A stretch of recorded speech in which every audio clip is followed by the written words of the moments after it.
MJ, welcome back to WBNN Channel 9 News. I'm Jamie. And I'm Hannah, and today is August 22nd, National Eat a Peach Day. Stay safe out there, Mr. Peach. Mr. Peach, that joke was for you. Let's go to Sabrina with the weather. Hey MJ, it's Sabrina. In case you missed it, on Saturday it absolutely poured. If you were unlucky enough to have to go outside without an umbrella, you got instantly soaked probably. On the bright side, it appears as though Mother Nature got it all out of her system because this week's forecast looks great. It will be cloudy all week, but there will only be a slight chance of a stray shower on Wednesday, Thursday, and Friday afternoon. In national weather, heavy rain swamped parts of South Texas over the weekend, prompting water rescues in several locations. Some areas got over a half a foot of rain. One location near Gonzales, Texas saw 11.11 inches of rain in 24 hours. And we thought we got a lot of rain. I'm Sabrina, keeping you in the know for all of your weather news. Back to you guys. Thanks, Sabrina. Seniors, class shirts should come out today.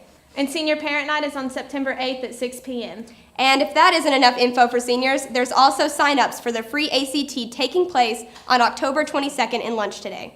Also in lunch today, homecoming elections, so make sure to vote. Now let's toss it to Jonas and Hayden with the game recap. What's up, Mount Juliet? I'm Hayden, and this is Jonas here with your Friday night recap. In case you missed the game, our Golden Bears defeated Gallatin with a final score of 26-6. Our defense was a huge part of that victory, with Evan Angle, Jake Parker, Aaron Wiest, and Jacob Shanks each having a sack and also preventing the rushing attack to get to the end zone. Not to forget the secondary also had 2 interceptions, including Keaton Mangs on the end zone after a long Gallatin drive to prevent a score. One of the huge momentum swings of the game was when Connor Ruzick recovered a muff punt by Gallatin that gave the offense the ball. And when the defense did its job committing turnovers, the offense was right there to capitalize, with Mason Earls leading the way with over 100 rushing yards and 2 rushing touchdowns. Lawson Rich and Marcella Walton also did their job moving the chains and keeping the ball in play, thanks to our offensive line. Congratulations to all the areas of the game. There were plenty of highlights in all 3 aspects of it. Overall, it was a great home win for the Bears. The next game will be at home this Thursday against Cane Ridge. Also, make sure to check us out on Channel 9 if you can't make it to the game. This has been Jonas and Hayden with your game recap. Enjoy the highlights.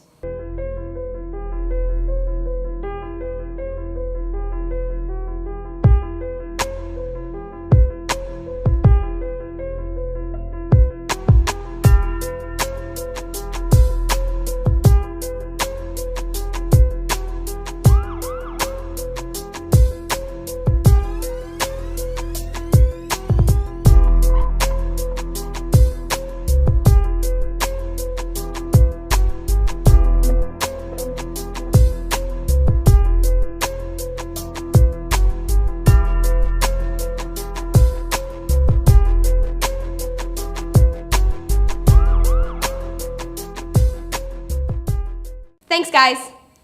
Now here's what's trending with Shannon. Hey MJ, it's Shannon with your trending news. Over the weekend, the Olympics has finally come to an end, and the USA was the top country in medals with 121 total.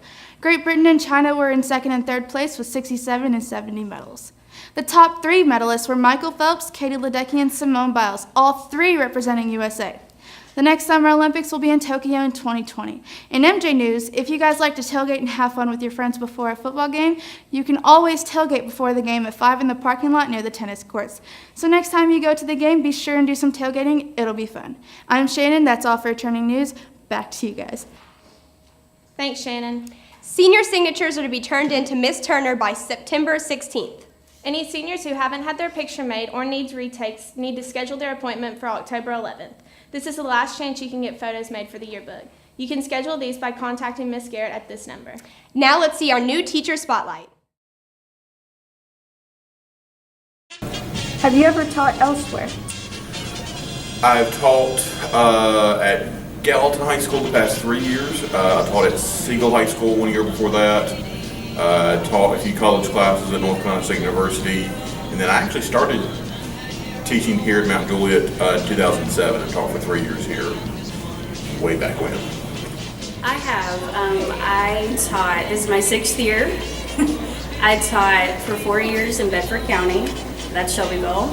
And I taught last year in Williamson County, and that was at Independence High School.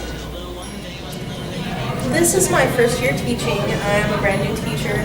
I have taught in residency in Rutherford County at Siegel Middle School and Stewart's Creek High School. No, this is my first year. What was your first impression of Mount Juliet High School? My first impression of Mount Juliet coming back to the school was just how much it had grown. When I first taught here, my first year we were at the old building, then spent the next 2 years in the new building. I had about 1,700 students in it, and it felt big then. I come back, we have a ton more, and it's just how much everything has grown. This school is amazing. I don't think I've ever been in such a school that's been so organized and where the students are so well behaved. So my first impression is just wow. It's my favorite place I've taught at so far. I love it here. I've got all the Bear pride. It is really busy and there are students everywhere. What was your field of focus and where did you study? So I actually have 2 college degrees. My first one is a Bachelor of Science in Animal Science from MTSU. Graduated from there in 2007. Then after teaching here for a few years, I went back to school at North Carolina State University and got my master's in agricultural education. My field of focus was mathematics, and I studied at MTSU. I went to college at MTSU. My field of focus is geology. I love rocks and everything to do with them. And I've traveled around the U.S. Searching for rocks and fossils with the MTSU team. I went to MTSU and studied biology. My emphasis was genetics and biotechnology, and I also majored in mathematics. How do you spend your free time? Free time, there's not a lot of it because I teach agriculture and I am one of the advisors for our FFA chapter. I stay pretty busy with that. I just got married this summer, so I spend a lot of time with my wife, and then from there it's family and video games and whatever else just I happen to have time for. I spend my free time with my fiance and our cats, multiple cats. And I weave, I do wall weavings, I like to decorate, I paint some, that's it. I have horses. I love riding, camping, anything outdoors, and of course spending time with my 2 kids. I like to read in my free time and I also knit. What inspired you to become a teacher? Originally, I wanted to be a teacher because of what impact my teachers had in my time in high school. I had both some really great teachers and some really not so great teachers, and so for me, it was I viewed it as an opportunity to help teach students about an area that I love and I think is really important. I would have to say I had a math teacher in high school, and before I met her, I didn't like math. I wasn't very good at math. But she pulled me aside one day and she was like, "Hey Chelsea, you're teaching tomorrow."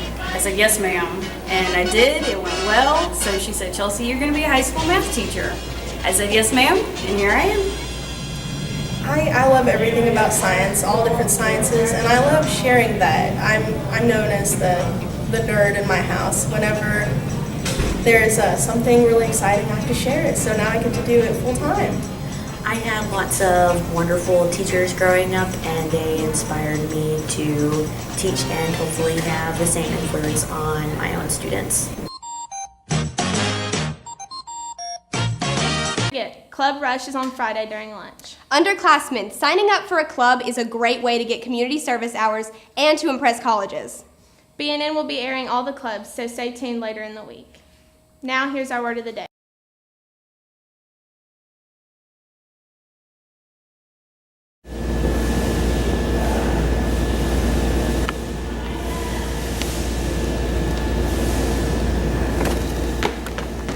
So then I was like, I had these Power Rangers in the exact position they should be, and I was putting the kibosh on it. Oh, I'm sorry.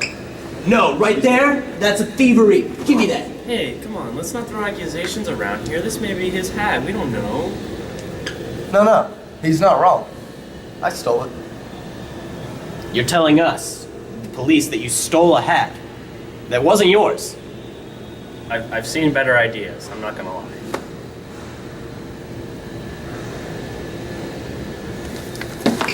No!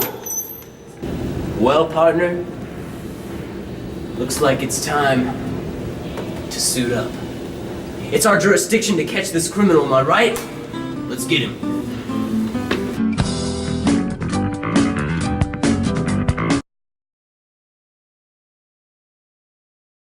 That's it for WBNN Channel 9 News. I'm Jamie. And I'm Hannah, and here at WBNN, we're in touch. So you're in touch. Have a great day, MJ.